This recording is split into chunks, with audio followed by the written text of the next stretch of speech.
58 was supposed to be the age of comfort, but 35 years of marriage vanished with a single signature. Mia Johnson found herself standing on the curb with 2 suitcases, while her ex-husband kept their multi-million-dollar estate. Left with nothing but her late father's abandoned, rust-eaten gas station, she thought her life was completely over. She was wrong. Divorce is rarely a sudden explosion. It is usually a slow, agonizing erosion. But for Mia Johnson, the end came with a brutal, blinding speed that left her breathless. For over 3 decades, she had stood beside Richard Caldwell, building a life, a family, and a massively successful logistics company from the ground up. She had handled the books in the early days, entertained clients, and sacrificed her own career ambitions to ensure Richard's ascent.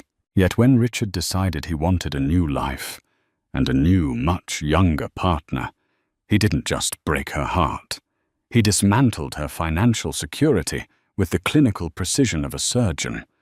Richard had always been a master of corporate structuring. Over the years, he had quietly transferred the deed to their sprawling estate in Connecticut, their investment portfolios, and even their joint savings into a complex web of LLCs and offshore trusts. When the divorce papers were finally stamped by a judge, who seemed entirely indifferent to Mia's tears, the legal reality was horrifying. On paper, Mia owned virtually nothing.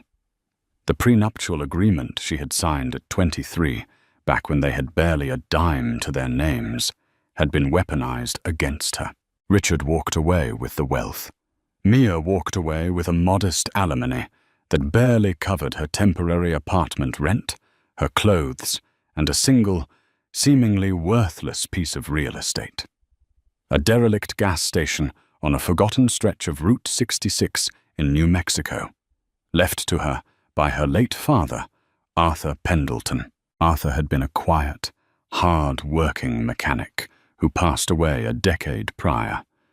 Mia had largely ignored the property, paying the minimal property taxes out of a sense of sentimental obligation.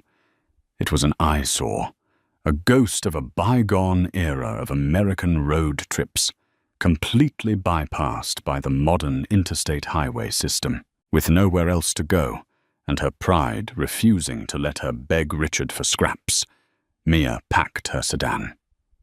She drove west, leaving the manicured lawns of her past behind, trading them for the relentless, baked asphalt of the desert.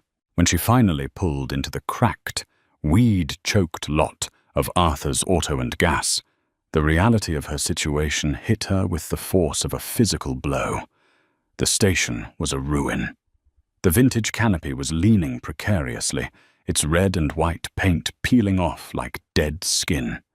The twin gas pumps were rusted solid, their glass dials shattered by vandals years ago. The main office and the adjacent 2-bay garage were boarded up, surrounded by overgrown sagebrush and decades of accumulated desert sand. Mia turned off the ignition. The silence of the desert was deafening. She rested her forehead against the steering wheel and wept. She cried for her lost youth, for the betrayal of the man she had loved, and for the sheer, terrifying loneliness of standing at the edge of the world with nothing to her name. But Mia Johnson was Arthur Pendleton's daughter, and Arthur had never tolerated self-pity. Wiping her eyes, she stepped out into the dry, scorching heat. She found the old rusted padlock on the front door. Using a crowbar she'd bought at a hardware store 2 towns back, she snapped the lock and pushed the heavy wooden door open. The air inside was stifling, smelling of old motor oil, dust, and mice. The interior was a time capsule. Her father's old wooden desk sat in the corner, covered in a thick blanket of grey dust. Old oil cans, faded calendars from 1988, and a heavy brass cash register remained exactly where he had left them. Mia spent her first night on a folding cot she brought with her, listening to the wind howl against the corrugated metal roof, wondering how she was going to survive. The next morning, the despair began to harden into a cold, diamond-hard resolve. If this was all she had, she was going to make it worth something. She didn't know the first thing about running a gas station, let alone restoring one, but she knew how to clean. She knew how to organize. For a week, Mia worked until her hands were blistered and her back ached.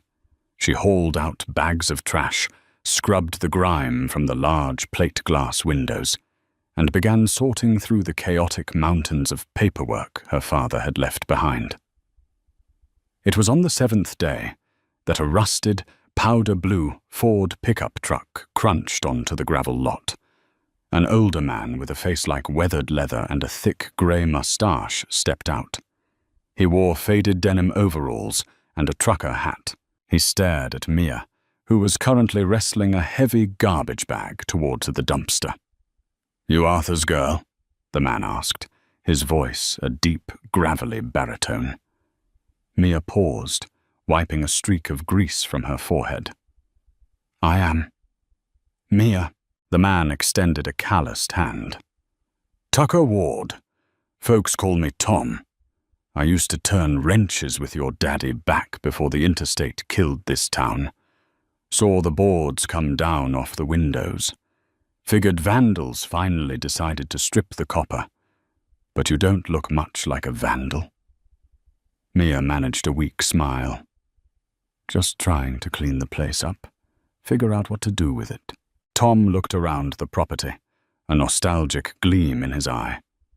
Arthur loved this place. Stubborn old mule refused to sell when everyone else packed up and left. Said there was still value in the old road. Said he had a retirement plan.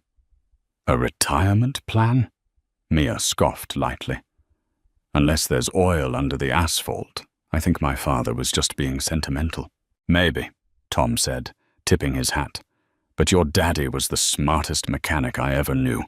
He didn't do anything without a reason. If you need a hand patching that roof, let me know. I owe Arthur. He bailed me out of a tight spot more than once." Mia accepted the help, grateful for a friendly face in the desolate landscape. As she and Tom worked side by side over the next few weeks, the station slowly began to look less like a graveyard and more like a sleeping giant waiting to be awakened. But just as Mia was finding a rhythm, her past came calling. The ringing of Mia's cell phone shattered the quiet desert afternoon. She wiped her hands on a rag and looked at the screen. It was Richard. Her stomach tightened into a familiar, painful knot, but she answered it. "Mia." Richard's voice was as smooth and patronizing as ever. "I trust you're surviving your little rustic getaway." "What do you want, Richard?" she asked, her voice steady, refusing to give him the satisfaction of hearing her struggle. "I'm calling with a favor," he said. "My development firm is looking at some parcels of land out west for a new solar farm initiative. It turns out that worthless strip of dirt your father left you is adjacent to one of our target zones. It's useless to you, obviously. I'm willing to offer you $100,000 for the deed. It's a generous buyout, Mia. It'll get you out of the dirt and into a nice condo somewhere." Mia froze. Richard Caldwell did not do favors. He didn't offer $100,000 for a worthless strip of dirt out of the kindness of his heart. If he wanted this land, it meant someone else wanted it for much, much more.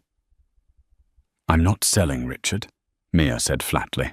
There was a pause on the line. The mask slipped, and Richard's tone turned icy. "Don't be a fool, Maggie. You have no money. You have no prospects. You can't eat nostalgia. Sign the paperwork when my lawyers send it, or I'll have the county rezone the area and tax you out of existence." He hung up. Mia stood in the dusty office, her heart pounding. Richard's threat ignited a fury inside her that burned hotter than the desert sun. She wasn't going to let him take this from her, too. But why did he want it so badly? She turned her attention back to her father's chaotic desk. She needed to know exactly what she owned. She began tearing through the drawers, looking for the original property deed, old tax records, anything that would explain the land's true value. In the bottom drawer, locked behind a rusty mechanism she had to smash with a hammer, Mia found a heavy, leather-bound ledger. It wasn't a book of accounts. It was a personal journal, filled with her father's cramped, messy handwriting. She sat in the dim light of the setting sun, reading page after page. Arthur wrote about the death of the town, the loss of business, and his growing paranoia about the government taking his land. But toward the end of the journal, dated just a year before he died, the entries changed. "They think it's just a junkyard," one entry read. "They think the old man lost his mind collecting scrap. But they don't know what I've been pulling out of the barns in the valley. They don't know what's sleeping under the concrete." Mia frowned. Under the concrete? She flipped the page. There was a hand-drawn schematic of the gas station. It showed the main office, the twin pumps, the two-bay garage on the surface. But beneath the garage, sketched in thick black ink, was a massive subterranean chamber. It was labeled the Vault. Mia's pulse quickened. She grabbed a flashlight and ran out to the two-bay garage. Tom had gone home for the evening, leaving her entirely alone. She pushed open the heavy wooden garage doors. The space was filled with old tires, rusted tools, and empty oil drums. The floor was a solid slab of cracked, oil-stained concrete. She walked over the surface, stamping her boots heavily, listening. Most of it sounded like solid earth. But when she reached the far back corner, near a rusted-out hydraulic lift, the sound changed. It became hollow. A deep, resonant thud. Mia dropped to her knees, shining the flashlight over the concrete. It looked seamless, but as she brushed away decades of grease and dirt, she noticed a faint, perfect square cut into the slab, about 4 feet wide. In the center of the square was a heavy iron ring, folded flat into a recess in the stone. She grabbed the ring and pulled. It wouldn't budge. It was sealed tight by years of grime and sheer weight. Mia didn't sleep that night. When Tom arrived the next morning at dawn, carrying a thermos of coffee, he found Mia waiting for him with a massive crowbar and an industrial winch she had dragged out of his own tool shed. "What in God's name are you doing, Maggie?" Tom asked, eyes wide. "My father built something down here, Tom," she said, her voice shaking with adrenaline. "Help me open it." Tom looked at the square in the concrete. He took off his hat and wiped his brow. "I'll be damned. The old rumor was true." "What rumor?" "Arthur always used to joke that his real life's work wasn't pumping gas," Tom said, hooking the winch cable to the iron ring. "He said he was building a time machine. We all thought he was just drinking too much whiskey." Together, they cranked the winch. The metal groaned in protest. For a terrifying second, Mia thought the cable would snap. Then, with a deafening crack that sent dust billowing into the air, the heavy concrete plug lifted. A rush of stale, cool air hit their faces.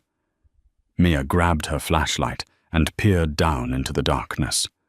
There was a sturdy steel ladder descending into a pitch-black abyss.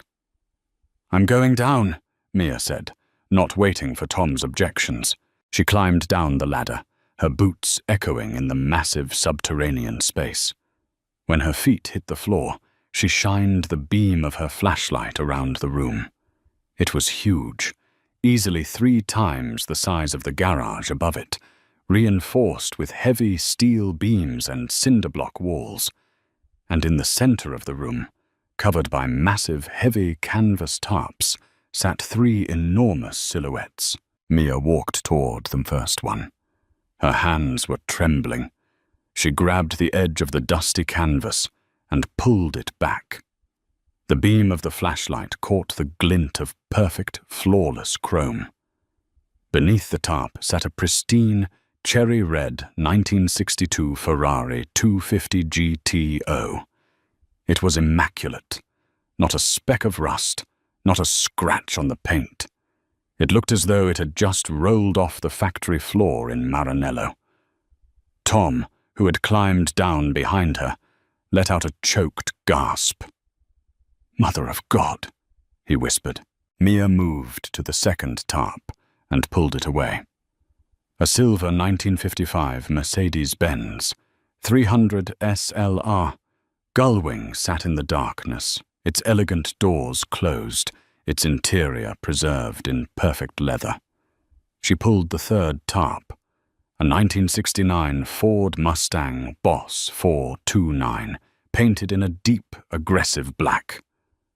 "Tom," Mia whispered, unable to take her eyes off the vehicles. "What are these?" "These," Tom stammered, walking up to the Ferrari and running a trembling hand over the fender. "These are ghosts, Maggie. These are the cars that went missing from the wealthy estates out in Palm Springs and Los Angeles back in the 70s and 80s. Cars everyone thought were scrapped or shipped overseas or destroyed in fires." "Stolen?" Mia asked, a spike of panic hitting her chest. "No," Tom said, shaking his head rapidly. "Not stolen. Saved. During the oil crisis, people were abandoning these gas guzzlers. Some rich folks just locked them in barns and forgot them. Your daddy, he spent his whole life tracking down rumors. He bought them for pennies when nobody wanted them. He hauled them out here in the dead of night and restored them." Tom looked at Mia, his eyes wide with disbelief. "Maggie, do you have any idea what you're looking at?" Mia thought of Richard Caldwell's smug voice, offering her a measly $100,000 for the property. She thought of the empire he had stolen from her. "I don't know exactly," Mia said, a slow, dangerous smile spreading across her face. "But I think it's a little more than $100,000. $100,000? Tom laughed, a manic, breathless sound in the underground vault. "Maggie, that Ferrari alone, if it's got matching numbers, is worth over $40 million. The Mercedes is easily 20. You are standing in a room with nearly $100 million of automotive history." Mia stared at the gleaming machines. Her father hadn't left her a worthless piece of land. He had left her a kingdom, and the man who had ruined her life was about to find out exactly what happened when you underestimate Mia Johnson. Protecting a $100 million secret in the middle of the New Mexico desert was an entirely different kind of nightmare. Mia knew that the moment word leaked about the automotive Holy Grail sitting beneath her cracked concrete floor, every treasure hunter, thief, and corporate vulture within 1,000 miles would descend upon them. Worse, she knew Richard was already circling. For the next 48 hours, Mia and Tom worked in a state of hyper-vigilant paranoia. They lowered the heavy concrete slab back into place and rolled a massive rusted air compressor over the seam to hide it. Mia used the last few $100s in her checking account to buy heavy-duty padlocks, chains, and motion sensor floodlights.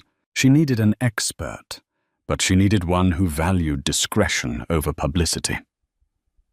Remembering a charity gala she had organized during her marriage, Mia tracked down David Kensington, a premier classic car authenticator based out of Beverly Hills. She called him from a prepaid burner phone, offering just enough detail to hook him. A pristine 1962 Ferrari 250 GTO, untouched for 40 years.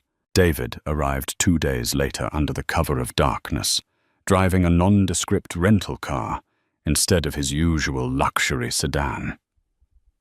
When Mia and Tom guided him down the steel ladder and pulled the canvas tarps away, the sophisticated, world-weary appraiser actually dropped his flashlight. It clattered against the concrete floor, echoing in the vault. "I have chased rumors of this exact Ferrari for 25 years, David whispered, falling to his knees beside the cherry-red machine.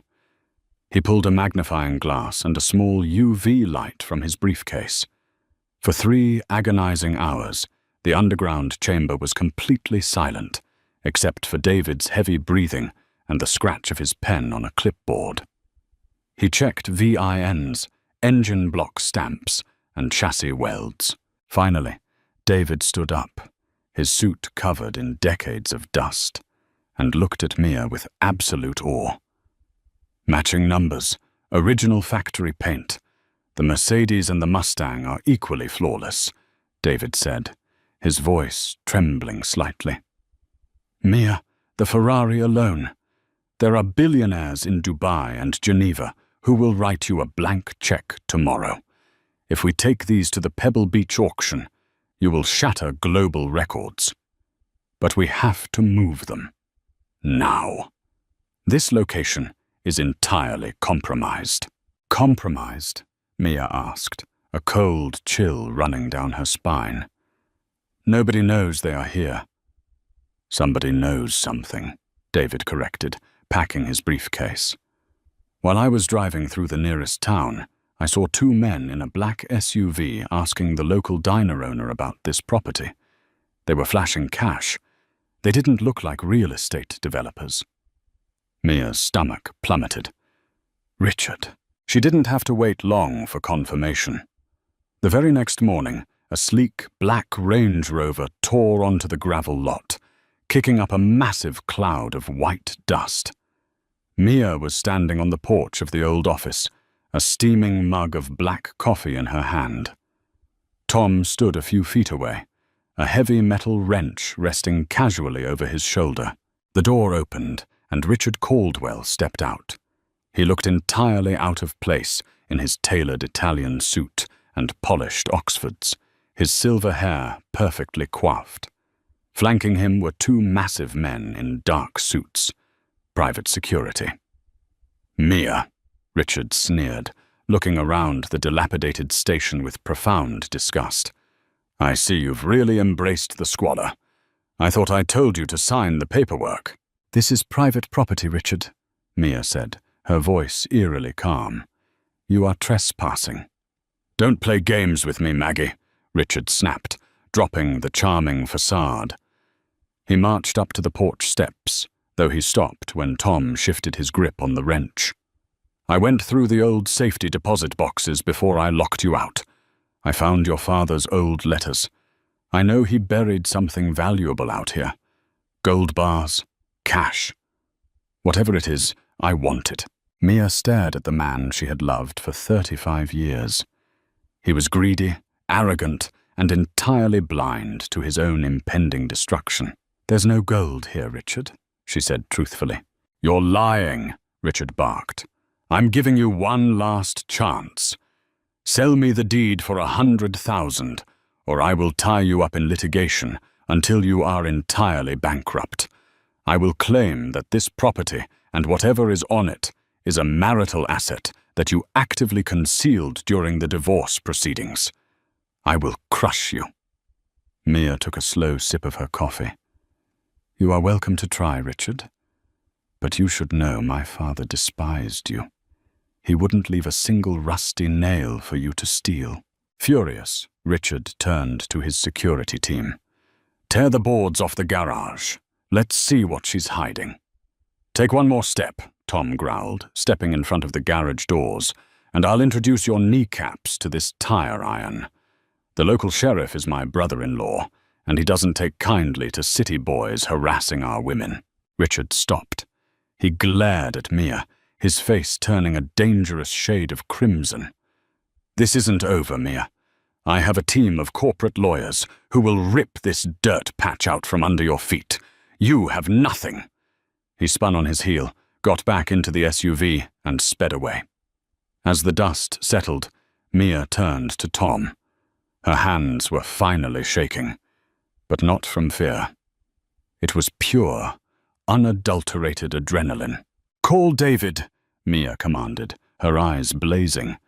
"Tell him to send the enclosed transport trucks tonight. We are moving the cars to Los Angeles." The legal assault began exactly 3 days later.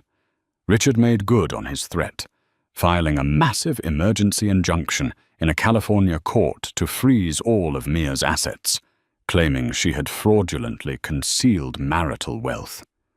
He demanded immediate ownership of the New Mexico property and its contents. What Richard didn't know was that the contents were already gone, safely locked in a highly secure, climate-controlled vault in Beverly Hills, awaiting the most prestigious classic car auction in the world.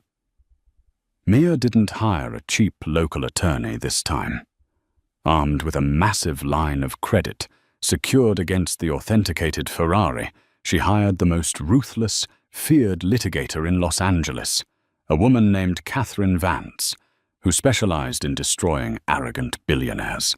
When the court date arrived, Richard strutted into the courtroom like a conquering emperor.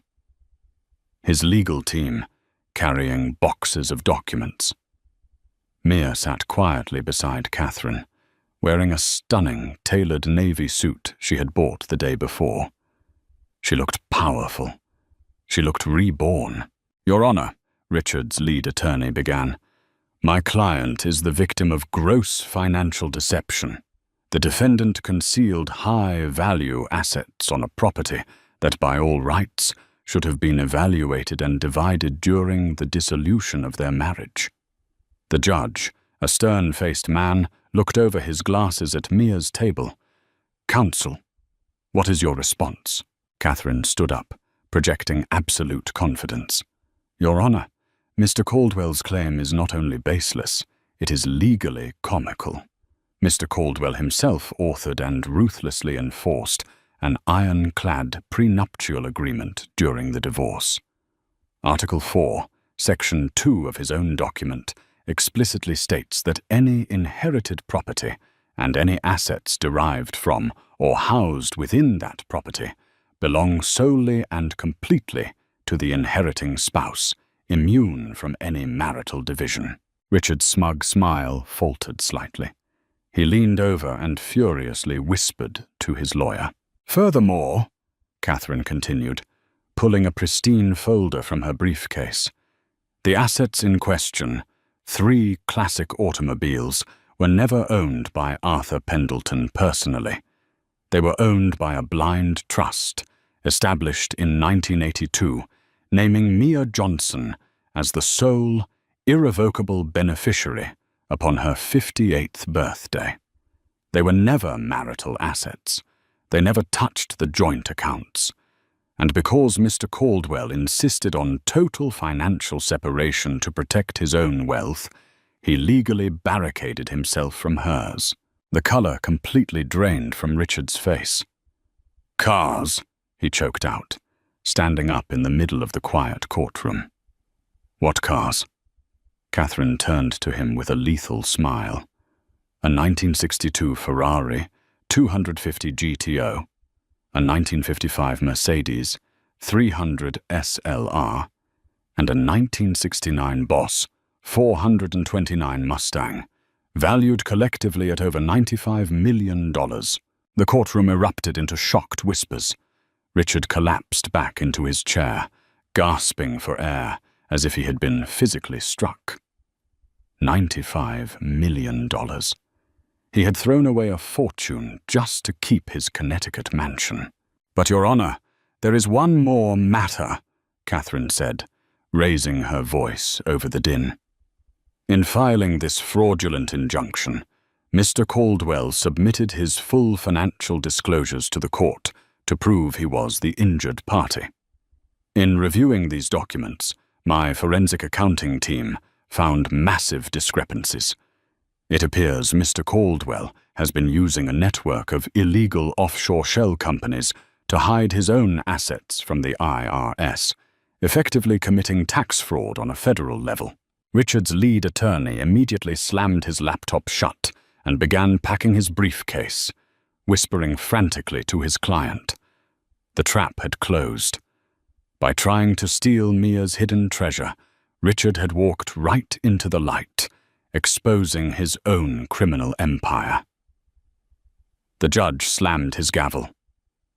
"Injunction denied, and Mr. Caldwell, I strongly suggest you retain criminal counsel. I am forwarding these financial disclosures to the federal prosecutor's office immediately." Mia walked out of the courthouse into the bright California sun, breathing the sweetest air she had ever tasted. Richard was completely destroyed, his reputation ruined, his assets soon to be frozen by the federal government. 2 months later, the Monterey Classic car auction was the event of the decade. The bidding war for the Ferrari was absolute madness, a chaotic frenzy of flashing paddles and screaming billionaires. When the gavel finally fell, the 1962 Ferrari 250 GTO sold for an unprecedented $52 million. The Mercedes followed for $28 million. Mia kept the black Mustang. A year later, Route 66 saw something it hadn't seen in decades: traffic. Arthur's Auto and Gas was no longer a dilapidated ruin. Mia had poured millions into restoring the property, transforming it into a stunning, neon-lit classic car museum and luxury diner. The canopy was painted a brilliant red and white, the vintage pumps gleamed with fresh chrome, and the parking lot was packed with tourists and automotive enthusiasts from around the globe. Tom Ward walked out of the diner, wiping his hands on a clean rag, wearing a brand-new manager's uniform. He looked over at the restored 2-bay garage. Mia Johnson stood next to the garage doors, leaning against the hood of her roaring, cherry-black 1969 Boss 429 Mustang. She wore aviator sunglasses and a leather jacket, looking nothing like the broken, discarded woman who had arrived with 2 suitcases just a year prior. She had lost her marriage, her home, and her past. But as she revved the powerful V8 engine, the sound echoing across the endless, beautiful desert, Mia knew exactly what she had found: herself. If Mia's incredible journey of resilience, hidden vaults, and sweet, perfectly executed revenge kept you on the edge of your seat, make sure to hit that like button. Share this video with anyone who needs a reminder that the best chapters of life can start when you least expect them. Don't forget to subscribe to our channel for more amazing and real-life comeback stories just like this one.